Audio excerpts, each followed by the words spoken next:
കപ്പയും മീൻകറിയും നാടൻ മീൻപീര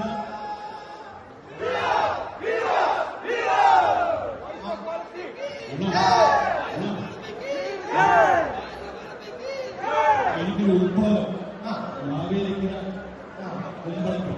മാവേലിക്കര കുമ്പളപ്പം. മാവേലിക്കര എന്ന് പറയുന്ന ഓണാട്ടുകാരുടെ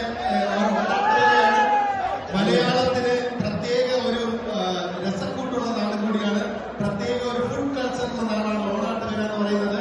അവിടുത്തെ നാടൻ കുമ്പളപ്പമാണ്. വയനയിലെ ഉണ്ടാക്കിയെടുത്ത നാടൻ അരി, അതെ, ഹെൽത്തി സാധനം. അരിപ്പൊടി കുഴച്ച് അതിനകത്ത് പല പല സാധനങ്ങൾ ചേർത്ത് ശർക്കര, തേങ്ങ ഇതെല്ലാം ചേർത്തിട്ട് അതെ വയനയില പിച്ചിട്ട് നല്ല മണമുള്ള വയനയില നാട്ടിൽ നിന്ന് കൊണ്ടുവന്നാണ്. ഇനി ആലപ്പുഴക്കാരുടെ വേറൊരു പ്രത്യേകത കൂടി ഞാൻ പറയാം. മീൻ പീരയുടെ നാടാണ് റെഡിയായി വെച്ചിട്ടുണ്ട്.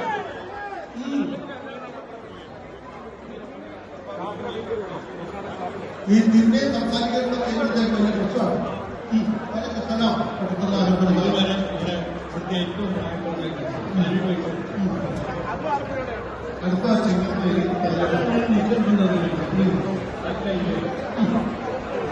അപ്പൊ ഈ ആലപ്പുഴ എന്ന് പറയുന്നത് മീൻ പീരിയുള്ളതാണ്. പല തരത്തിൽ മീൻ പീരി ഉണ്ടാക്കുന്ന നാട്ടുകാരുണ്ട്.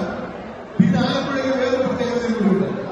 ആലപ്പുഴയുടെ പ്രത്യേകത എന്ന് പറയുന്നത് നമുക്ക് ഇല്ലായ്മ ഒരിക്കലും അറിയിക്കാത്ത നാടാണ് ആലപ്പുഴ.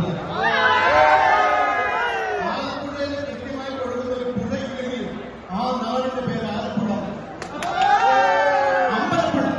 അമ്പലപ്പുഴയിൽ ഒരു പുഴ പോലും നമുക്ക് കണ്ടുപിടിക്കാൻ പറ്റില്ല. പക്ഷെ ആ നാടിന്റെ പേര് അമ്പലപ്പുഴ എന്നാണ്. ആറാട്ടുപുഴയിലും നമുക്ക് ഒരു പുഴ കാണാൻ പറ്റില്ല. പക്ഷെ ആ നാടിന്റെ പേര് ആറാട്ടുപുഴ എന്നാണ്. പക്ഷേ ലോകം മുഴുവൻ ആദരിക്കുന്ന നാടാണ് നമ്മുടെ നെഹ്റു പടം. അതെ, ലോകം മുഴുവൻ ആദരിക്കുന്ന നെഹ്റു പടത്തിന്റെ നാടാണ്.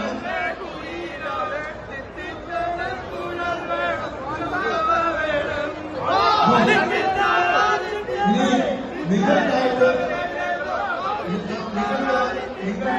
അമ്പലപ്പുഴ പാൽപ്പായസവും ബോളി അല്ലെ, പാലടപ്രഥമനും ബോളിയുണ്ട്. അമ്പലപ്പുഴ പാൽപ്പായസം ഉണ്ടോ? പാലടപ്രഥമനും ബോളിയുണ്ട്. Thank you. അപ്പൊ